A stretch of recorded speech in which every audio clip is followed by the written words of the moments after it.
बिस्मिल्लाहिर्रहमानिर्रहीम। अस्सलाम वालेकुम नाज़रीन, कैसे हैं आप सब लोग? उम्मीद है खैरियत से होंगे। आज हम बनाएंगे बकरा रोस्ट।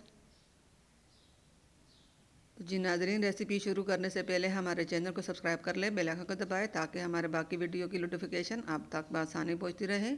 हमारे वीडियो को एंड तक ज़रूर देखिए, अपनों में दोस्तों में शेयर ज़रूर कीजिए। आपकी मेहरबानी होगी और हमारी हौसला अफजाई बढ़ेगी। जो बहन भाई हमारे चैनल पर नए हैं उनकी मेहरबानी होगी, हमारे चैनल को लाइक करें, सब्सक्राइब करें और अपनों में दोस्तों में शेयर करें। हमारे वीडियो को एंड तक ज़रूर देखिए। यहाँ पे हमने ये 1 किलो हमने बकरा गोश्त हड्डियों वाला ली है और ये हमने टमाटर प्याज लिए हैं। 2 हमने प्याज ली हैं, 5 से 6 हमने टमाटर ली हैं, 5 से 6 हमने सब्ज़ मिर्ची ली है और ये गरम मसाला सूखा धनिया 2 चम्मच और आधा चम्मच हल्दी और ये अदरक लहसुन का पेस्ट,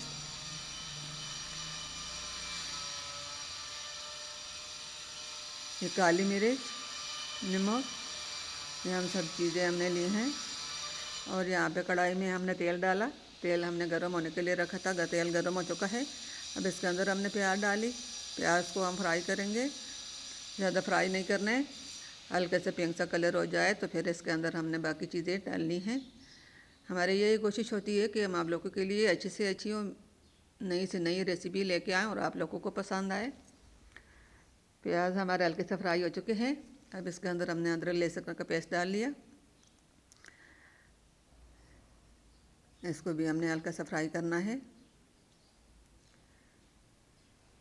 उम्मीद है हमारे आज की रेसिपी आप लोगों को बहुत अच्छी लगेगी। यहाँ पे हमने ये टमाटर भी इसके अंदर डाल लिए, हमने मसाला भी साथ ही डाल लिया। ये हम सब ग्रेवी बनाएंगे।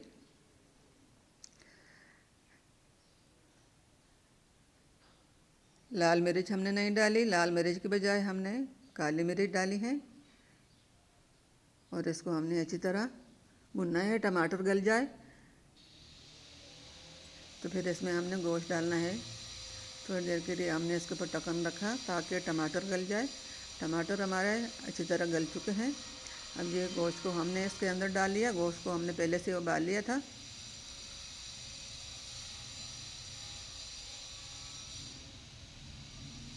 वो गोश्त का जो पानी था उबले हुआ वो हमने हटा लिया ताकि उसके अंदर से स्मेल आती है। वो पानी हमने इसमें अब इसके अंदर नहीं डालना। अब इसी तरह हम इसको फ्राई करेंगे। माशाल्लाह माशाल्लाह अल्हम्दुलिल्लाह, हमारे आज की रेसिपी कंप्लीट हो चुकी है।